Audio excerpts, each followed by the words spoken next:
up on this week's episode of Cork County Matters, we'll be attending the Indie Cork Film and Music Festival programme launch.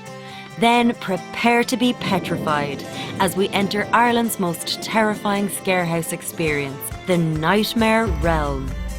But first, we're off to Mallow for the Maths and Science Fair.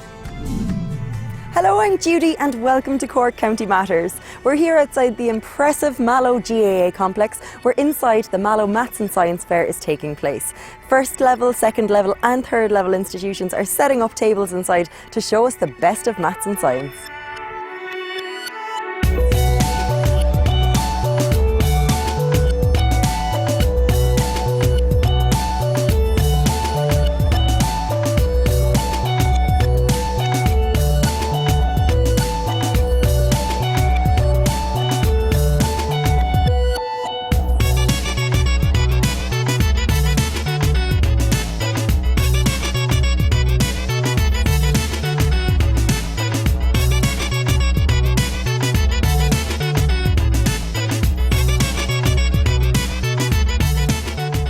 Well, this is the 5th year now that we have such a fair. It's held around the same time every year.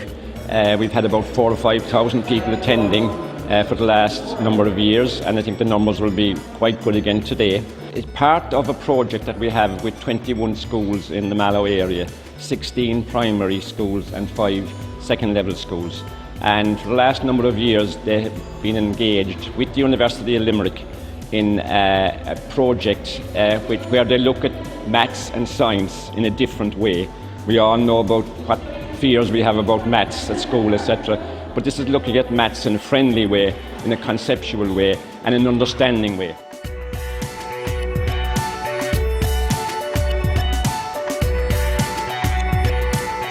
Physics buskers are a group of teachers, physicists and trainee teachers and researchers, and we have a brief to go out onto the streets to different events and festivals and to change people's opinion regarding physics. And how do you try and change people's opinions? By fun activities, in the same mode as a busker might go out and actually entertain people. We use a lot of the same tactics to entertain people as well. And we also have a very busy, as you might see here, make and take section where little people can make mouth organs and musical instruments and have fun with that. And the one thing that every teacher, pupil and student wants now is to develop a great understanding of mathematics, science, technology, engineering and mathematics. We've developed this science and maths fair so that parents can come here with their kids and get a greater sense of that understanding. Kids learn within the classroom and in a very formal setting. But what we've developed here is a model whereby all sorts of entities like CIT, which is the local Institute of Technology, the local research entities, all sorts of organisations come together and they build out little toolkits, learning toolkits, so that the kids come in here on a Sunday afternoon and they engage. And although it's playful learning, it's also developing a stronger sense and a deeper understanding of what mathematical formulas are or scientific formulas are. So it's a nice softly approach to get the kids engaged. And it's happening here in Mallow. And what we want is that this model would be replicated right across the country. And if we can work with teachers, work with academic organisations, work with the local authorities, work with government, we can develop the engineers, the technologists, the mathematicians, the scientists of the future, and that's what today is all about. I'm here today with St Mary's Secondary School in Mallow. I'm one of the teachers here. We are representing the local school. It's a large school with nearly 600 pupils, all girls, and every year we come here and we try to bring science and physics and biology and chemistry to everyday life. So this year our theme is St Mary's is where science is music to the ears. And a lot of the girls have come showing how we have sound in different ways. And they themselves are passionate about it. And I find it's much better to get them to explain to the general public than somebody like me who sort of already converted maybe. So we find that they just draw the youngsters in and they explain to them. I suppose I like to be able to say that we have really the top percentile with respect to science results in the country for a non-fee paying school. And we're so proud of it because our girls are so good. Do you think that the transition is really difficult from students from primary school to move into secondary school maths and science? Used to be.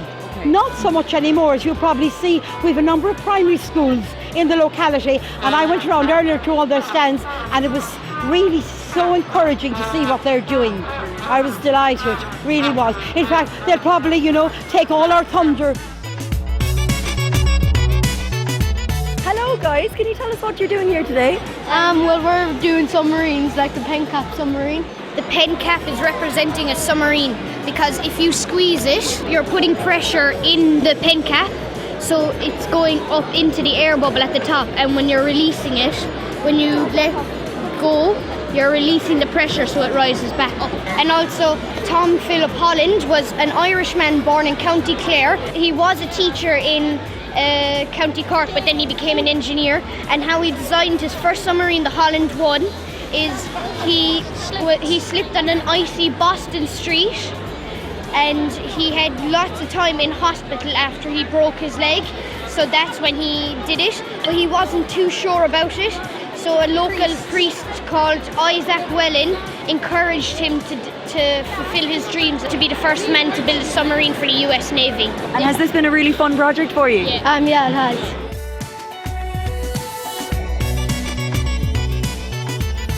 So what Maths Week does, it's an all-island event. It's now the biggest maths festival in the world. So we want people to think differently about maths because Ireland needs people who are problem solvers and who can think logically. So all of the universities, we have a huge number of schools. At the moment we have 150,000 students registered, and all over Ireland schools are doing special activities for Maths Week. And what we're trying to do is get people to think logically, to think about how you get to the end. And all this is very important for doing maths and looking at logical problems and for problem solving. So something like this, while kids are having a good time doing it, but they're actually learning maths at the same time. And when they can work out the challenge, they get a real sense of achievement, and they really believe that they can do maths, which is really important, because we all can do maths. And for so many people, they have a negative opinion of maths, but what Maths Week is about is trying to change that opinion and to show that maths can be fun and challenging. And you can see they're having great fun here today doing it. And they actually get to know things, so they actually want to take part, and they're really curious about what's going on, so they're constantly asking and running around. Some of them, when they don't get it, they come back again and try again and again and again, so they're really persistent about that.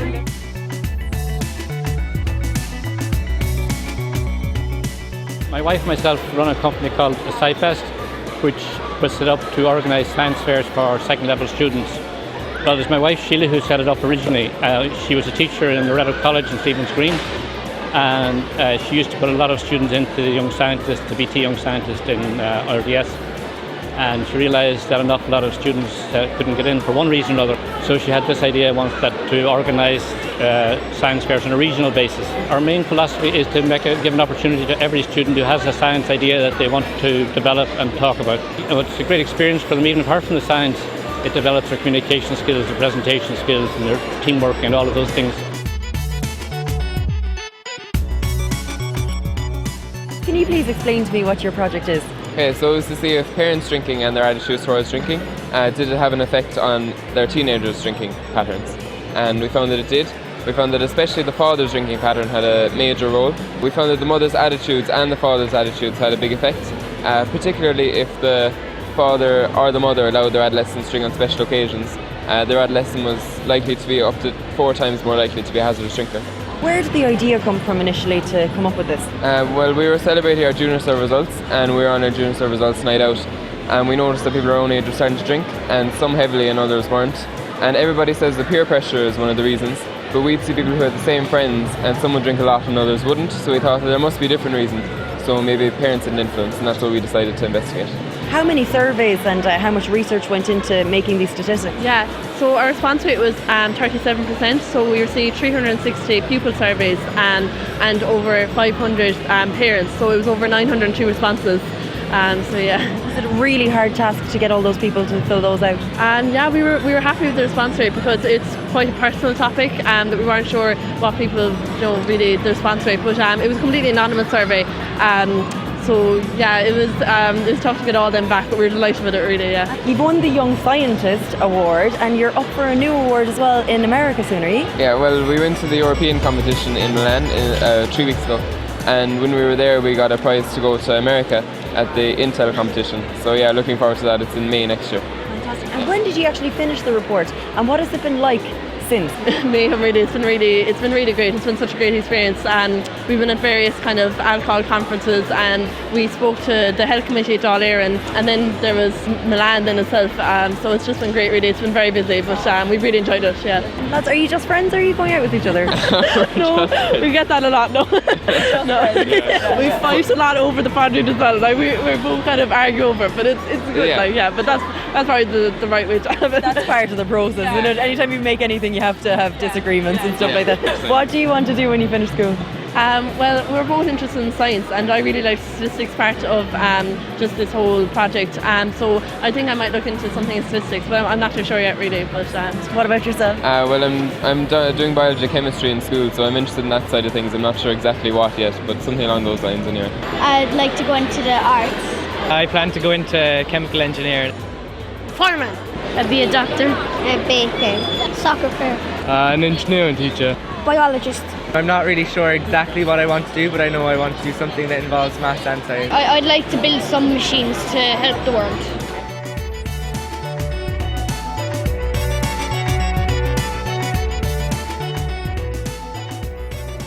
You couldn't but be impressed with the calibre of students inside in that hall today. If you have an event that you'd like to have featured on Irish TV, email us at cork@irishtv.ie. And don't forget to check us out on Facebook and Twitter. We'll be back right after the break.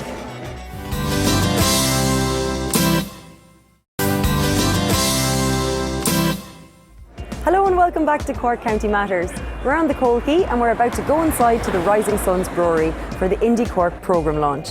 Indie Cork is a festival of independent music and film, and it's heading into its third year now. So let's go inside and see what we can look forward to.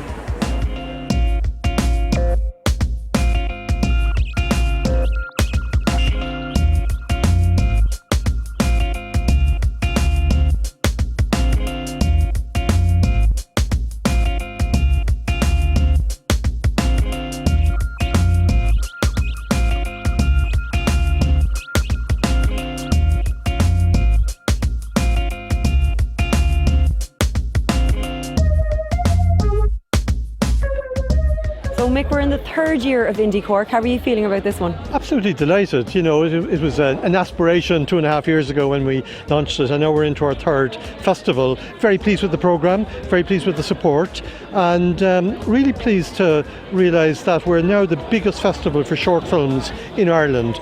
And that's very important to us because we love short films, but also it's an opportunity to give support to young and emerging filmmakers. And there are plenty of them, not only throughout Ireland, but in Cork as well. And it's not just film, it's film and music. Was that the idea from the start, or did that just emerge later on? It evolved, you know. We wanted to try something different, and the reason we called it Indie Cork is we wanted to promote independent film. So it was a different approach. Also, the structure of the festival is different in that it's owned by the shareholders. It's a cooperative. So we wanted to do something different, and bringing in music seemed to us appropriate because there's a lot of indie bands out there. It's a nice match, you know, and we do the food feast as well, which is something different again. And then we have a collaboration with O'Vale, the poetry literature group, and they do poetry on film. So it's a mixture of things that we're not just interested in film, you know, we're interested in music, we're interested in food, we're interested in literature. So it comes together under the heading of Indie Cork. Like the combination of music and film is always something that's been fascinating me from watching videos when I was a kid to any movies I've watched. Like a lot of my favourite directors like Jim Jarmusch, Quentin Tarantino and stuff have used music really well, and it's always something that I thought was like DJing is supposed to be the ultimate job, but I would love to actually be able to program or curate the music for movies because it's just incredible. Like luckily I've been involved in a few music videos myself, but I think with the music program on this festival, it's a good kind of opportunity to see like some of the kind of more underground DIY scene that's happening here, and some other like music directors, bands, that kind of thing. I guess the music side is a bit more local. We've been working with the Crane Lane, so we've been interested in curating the more local scene, but at the same time the Crane Lane have drawn in some of the more the international acts as well. So the emphasis has been kind of experimental sounds. We want to do something a bit different and incorporate some of the audiovisual elements as well. So we've kind of a mix of both local acts and more international acts doing that. The indie side of it is really significant that I suppose a lot of things that happen in the Cork scene are very DIY, and we're kind of keen to celebrate that. Is it difficult to manage a festival that's not just film and not just music, that's both? Does it make it more difficult? It definitely does, because my background is film and then a bit of arts, so when it kind of branched out, you're kind of organising things you're not really too sure about. But again, it's amazing to be like, I know nothing about poetry, now I know lots, and I know really cool people through it and stuff like that. So it's very, very difficult, especially as I be film and I get the film world. But it's nice that I can kind of put that aside and I get to meet new film people, but that is taken care of, and I get to expand and learn more. And I think that's kind of how the festival is going. Start with the film, just growing. Next year, I'd say we'll go into, I don't even know what we could be doing. Is there anything in particular that you're looking forward to in this year's? Shorts are always my favourite. I love short filmmakers. They're just the most crack and the soundest people to work with, and I've made a lot of friends that way just through meeting them, so they're always a delight. The great screenings for us are the 2 screenings devoted to local production, because it's not just that the films in themselves are interesting, it's the audience. It's mums and dads and friends and cast and crew, and they're all up for it. There's a great atmosphere and they applaud each other's films, and it's a very nice evening, you know, where we present the filmmakers, we present the films, and then afterwards everybody goes off to the pub and claps each other on the back and say, I loved yours, what do you think of mine? So giving a platform to local filmmaking is pretty cool for us. It's been fascinating being involved in the board and just seeing how much, it's just such a labour of love for Una and Mick, you know, and the incredible energy they bring to it, and just seeing them making connections all across Europe and bringing in Polish filmmakers, and I know they go to Clermont Short Film Festival every year, so they're really working on building up international connections and European connections. So I think it's going to be really exciting as it grows and develops. And I would like to see it become more firmly established on the Irish festival circuit as a platform for young and emerging filmmakers. Bigger, better, stronger, if that's even possible, I'm not sure. Just keep on getting bigger and bigger and slowly take over all of Ireland. Do put the word out.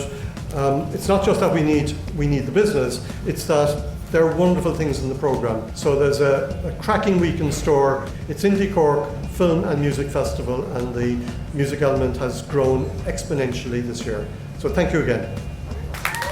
Now we're off to get into the spirit of Halloween. We're here on Albert Quay outside the Nightmare Realm, Ireland's most terrifying scarehouse attraction. Its purpose is to push people out of their comfort zones and scare the hell out of them. Now, as someone who can't even watch horror films, I'm absolutely terrified about going inside, but I'm going to take a deep breath and do it anyway.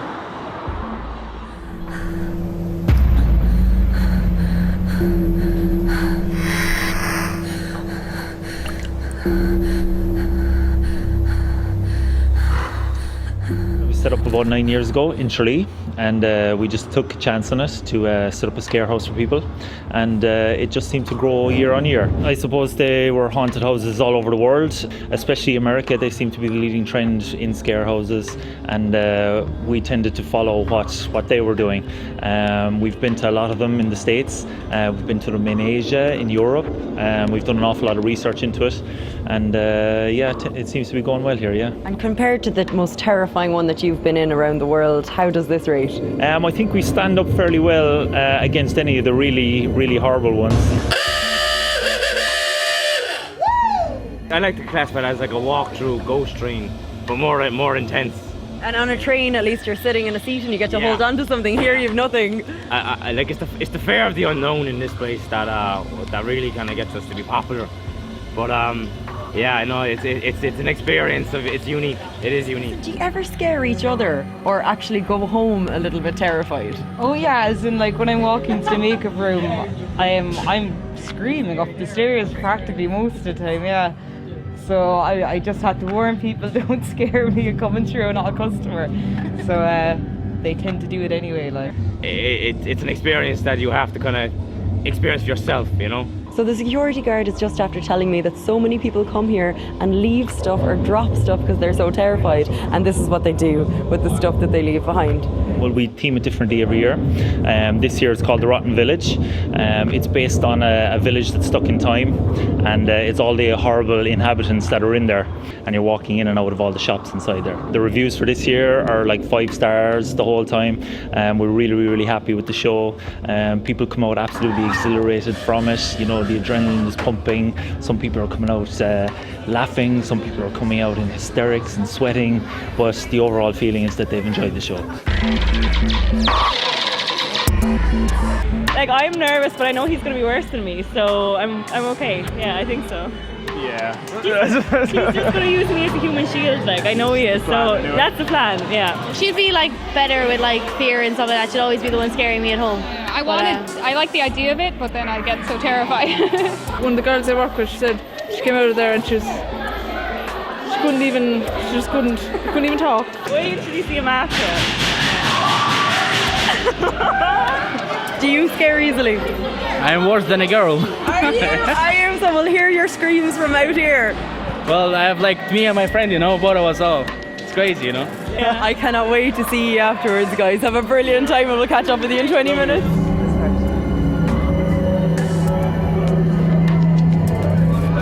Okay, we're here now, so there's no backing out. We can't take the cameras with us, so I'm just going to take the audio recorder so you can at least hear what's going on inside there.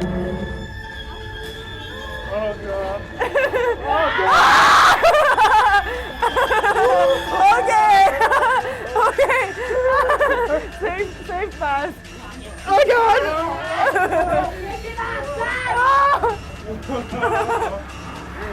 Okay.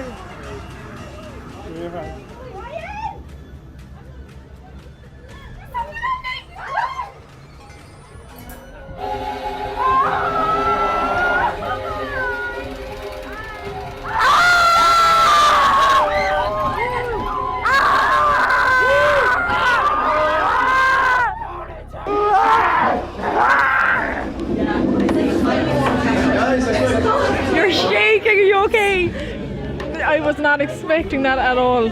First one is definitely the scariest. It's ridiculous, like it's not even like you know it's fake when you get in there. It's not like you're, oh no, like my clothes are stuck to me, like it's ridiculous. Like It's really scary. It's way better than last year, but way better. Well, it is like it's something new. You don't expect like the same things happen again, So it's basically it's good adventure. That was pretty scary. There's a lot of places that are just pitch dark, so she pushed me into the wall once.